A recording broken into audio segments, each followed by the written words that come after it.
नाना खेरणार बघताय. वा बापू वा वा नंदू वा, काय कार्यक्रम केला. अधिकोत्तम पुरुषोत्तम मास कोणी काय केलं ते माहिती नाही, पण गोदावरीच्या काठावर स्वर्णमय ऐतिहासिक जी नोंद जी झाली ती आजच्या कार्यक्रमाची झाली.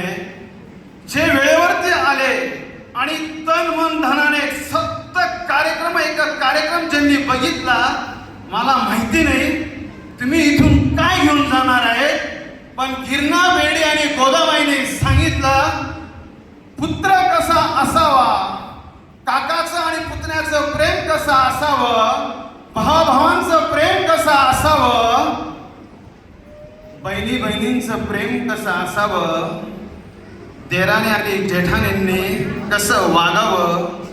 बापूंच्या शब्दांकडे आणि डोळ्यातून येणाऱ्या अश्रूंकडे जर लक्ष असेल आणि कार्यक्रमाला जर मनापासून बसण्याची पात्रता असेल, तर जे आलेले त्यांच्या समोर सुद्धा कार्यक्रम मिनिटाचा उभं करण्याची ताकद तुमच्यात पाहिजे.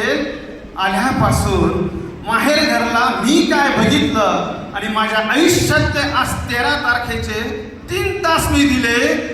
कार्यक्रम करण्यामागची भूमिका काय, कार्यक्रम काय, आणि इच्छाराम वाड्यातल्या राजेश वसंतराव कोठावदे, योगेश वसंतराव कोठावदे यांनी कृतीतून दाखवून दिलेला आहे.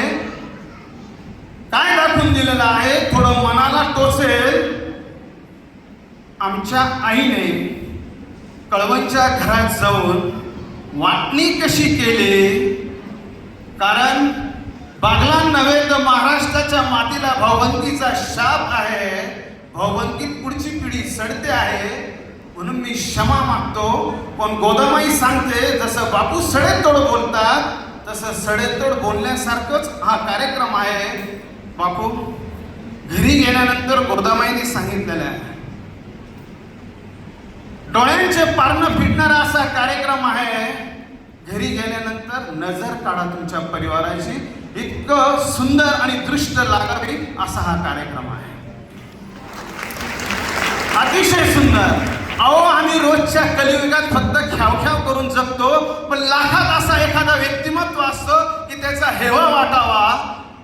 मागच्याच कार्यक्रमात मी बोललो होतो, कुटुंब प्रमुख कसा असावा, भाऊ कसा असावा, मित्र कसा असावा, याचं उत्तम उदाहरण म्हणजे राजेश वसंतराव कोठावदे आहे.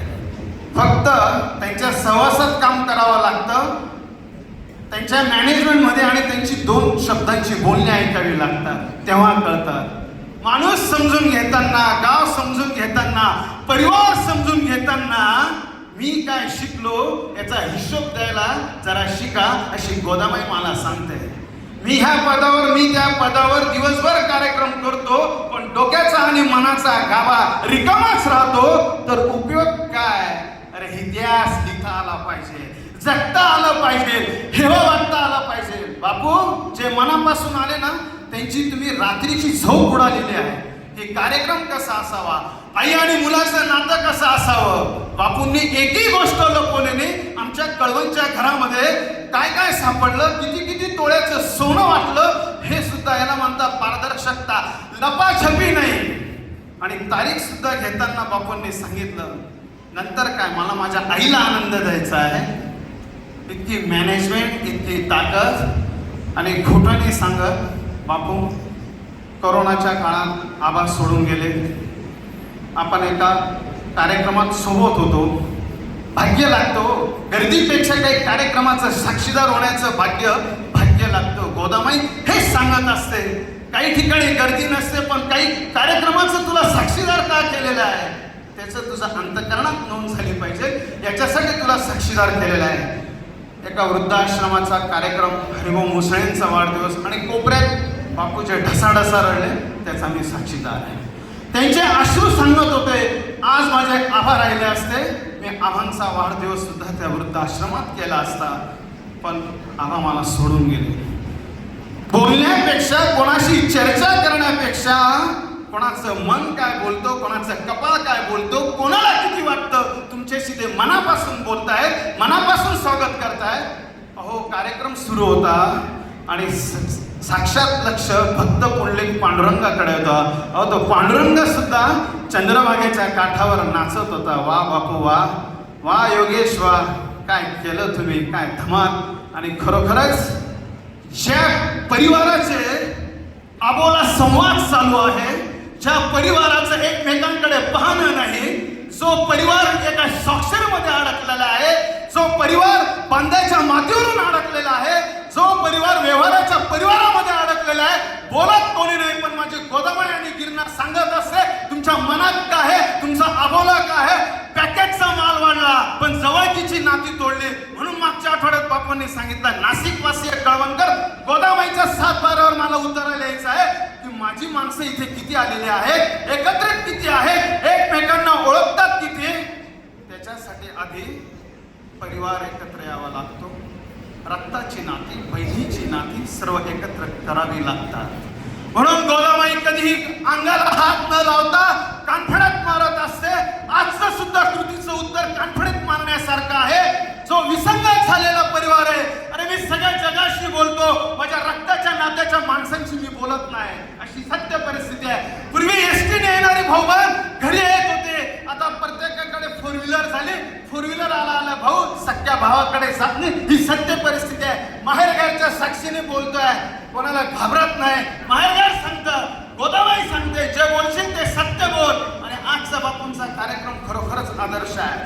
काय सांगाल घरी जाऊन, नटून थटून गेले होतं, जेवण खूप छान होतं, प्रश्न उत्तर विचारले, प्रत्येक प्रश्नाचं उत्तर काय होतं, प्रश्न मागची भूमिका काय होती हे सांगता आलं पाहिजे. तर तुमच्या कपाळावरचं उत्तर सांगताय, मला आज वागण्याची गरज आहे. हिच्छराम परिवाराचं बापू स्नेह संमेलन घेत आहे. पहिले वाडा एकत्र केला, त्यानंतर रक्ताची माणसं एकत्र केली, गिरणा बेडीची कळवणची माणसं एकत्र केली. आणि आज दाखवून दिलं, माझ्या आईची इच्छा होती, कोण आलं मला भेटीला, शुभमला बोलवलं, घरी जाऊन सांगायचं आहे नातू कसा असावा, 3 भाऊ व्यवसाय कसे करतात, त्यांची फर्म काय ते सांगता आलं पाहिजे. म्हणून घरच्यांची जबाबदारी आहे. जे तुम्हाला पदावर बसवतात, जे कार्यक्रमाला पाठवतात, त्यांनी तुमचा 3.5 तास हिशोब विचारला पाहिजे की कार्यक्रमाला गेल्यानंतर तुम्ही तिथे शिकले काय, बोलले काय, ऐकलं काय. 1 मिनिटापासून मी पाहत होतो, राजेश बापू आणि संध्यावेळी बसलेले नाही, प्रत्येकाला भेटीगाठी, काय मॅनेजमेंट आहे, काय ताकद आहे. आणि अतिशय अविस्मरणीय असा सोहळा. इथे आल्यानंतर जे गीत सुरू होतं, मनातलं आणि भावस्पर्शी, हे माझं गोदाबाईने पत्र पाठवलं आहे. पत्र तुम्ही जर बघाल, पत्रावरती एकही अक्षर नाही. गोदाबाईने सांगितलं, दरवेळेला ते रेडीमेड लिहून द्यायचं. आईविषयी लिहायला मी सांगणार नाही, कधी कधी कार्यक्रमात बसून सुद्धा लिहायचं असतं. आणि ह्या पत्रामध्ये साक्षात आबा बोलताय. आणि खरोखरच आज स्वर्गीय दरबारात बापू देवाधिकांसह हा कार्यक्रम आबा बघतायत. तुमचे गुरुवर्य प्राचार्य डॉक्टर सुरेश मेहने दादा बघतायत आणि मित्र भगवान नाना खेरणार बघतायत, की जे तुमच्या सर्व गोष्टींचे साक्षीदार होते आणि मेहने दादांच्या तालमीत तुम्ही घडले. असं आवडणारं व्यक्तिमत्व. खरं श्री सिद्धी बँकेट हॉलच्या ज्येष्ठ पौर्णिमेचा चंद्र आनंदाने तुमच्याकडे पाहत होता आणि त्या चंद्राच्या प्रतिकृतीतूनच सुरेश मेहने दादा म्हणत होते, वा बापू वा, जो हिरा मी ओळखला तो कोहिनूर झाला. माणसं येतात, माणसं भेटतात, परिस्पर्श करून आपल्याला काय गुण घ्यायचे असतात ते तुम्ही पाहायचं असतं. अनेक कार्यक्रम कराल, पण कुटुंबातले ज्येष्ठ प्रमुख ह्या कार्यक्रमाचाच आदर्श घेत नसेल, अशा हजारो पत्रवारी झाल्या, हजारो कार्यक्रम झाले आणि परिवाराची जर प्रगती होत नसेल तर बापू बोलणार नाही. पण बापूंना सुद्धा प्रश्न असेल, उपयोग काय. आणि जे रोज कार्यक्रम करतात आणि त्या कार्यक्रम करणाऱ्यांच्या घरात जर प्रगती होत नसेल, आदर्श घेत नसेल, तर गिरणा बेडी मार्कंडे कळवण नगरी माफ करणार नाही. असं गोदामाई हिरणा वेळी इकडे नाचते बोलते आणि बापू खरोखरच तुमच्या परिवाराला शब्दास्तीची पत्रवारी काय काय शिकावं आणि काय काय बोलावं. ह्या माऊलीची माझी भेट कुठे होते सांगू तुम्हाला. आमचं कळवणला दत्ताचं मंदिर आहे आणि दत्त जयंतीला कधीही गैरहजर अशी राहिलेली नाही. असे ह्या काकू काल्याचं कीर्तन असेल येताना दही पोहे घेऊन येणार, डाळिंब घेऊन येणार आणि आबांची आणि ह्या काकूंची भेट हमखास कळवणून जर नाशिकला आलो 8 वाजेच्या शेवटच्या गाडीमध्ये आबा बोलायचे आणि मी जेव्हा बोलायचो बापूंचं कार्य खूप छान आहे त्यावेळेला आबांचं वाक्य पोरं हो तुमची सर्वांची साथ माझ्या बापूला आहे म्हणून माझं बापू छान काम करू. बापू आणि काकूंची आमची भेट त्या कळवणच्या स्टँडवर होत होती. कधी कधी त्या गप्पांमध्ये गाडी निघून जायची तर त्यांचं प्रेम ते सगळं आज डोळ्यासमोर आलं आणि आज स्वर्गीय दरबारातून आबांना हेवा वाटतं. मी गेलो आज अनेक ठिकाणी साथ निघून जाते आणि कुसुमाग्रजांना नटसम्राट लिहावं लागतं. अरे 55 वर्ष झाले अजून नटसम्राटाची लोकप्रियता कमी झालेली नाही. अरे कोणी घर देतं का घर ओळखलात का नटसम्राट आप्पासाहेब बेलवणकर आहे. पण आज गोदावरी खुश आहे. आप्पासाहेब आज स्वर्गीय दरबारात सांगतायत आबा तुम्ही गेले. अनेक अर्धांगिनी आज बंद खोलीत एकांतात रडतायत. आई काल रडत होते माझ्या मुलांचं कसं होईल. मुलं कोणत्या तरी लाईनीला लागतात वर्तमान काळ येतो आई म्हणते माझ्या मुलांनी केलेल्या कष्टाचं चीज होईल का. तेव्हाही आई रडत असते आणि भविष्य काळात सगळं सुख समृद्धी येते त्यावेळेला आई म्हणते माझा मुलगा माझ्याशी बोलेल का. आई तिघ काळात रडत असते. भूतकाळातही वर्तमान काळातही आणि भविष्य काळातही फक्त ते अश्रू ओळखायचे असतात. कोणाच्या माऊलीच्या डोळ्यात आनंद अश्रू असतात कोणाच्या याच्यात दुःख अश्रू असतात. असं गोदावरी सांगत होती. पण आज स्वर्गीय दरबारात देवाधिकांचा आबा नाचतायत. तुम्ही आईची सेवा केली आईचं आयुष्य वाढवलं आणि सर्व गोतावळा एकत्रित करून दाखवलं. बापू तुम्हाला सलाम. हे गोदामाईचं पत्र आहे मनाच्या अंतरंगातलं आहे. आबांनी लिहिलेलं पत्र आहे. सर्वांना विनंती आहे आपल्या जागेवरती उभं राहून टाळ्यांच्या गजरात परत ते गीत लावायचं आहे. हंबरून वासर आले आणि त्या गाण्याच्या गीतामध्ये हे पत्र द्यायचं आहे आणि जाता जाता एक आदर्श द्यायचा आहे.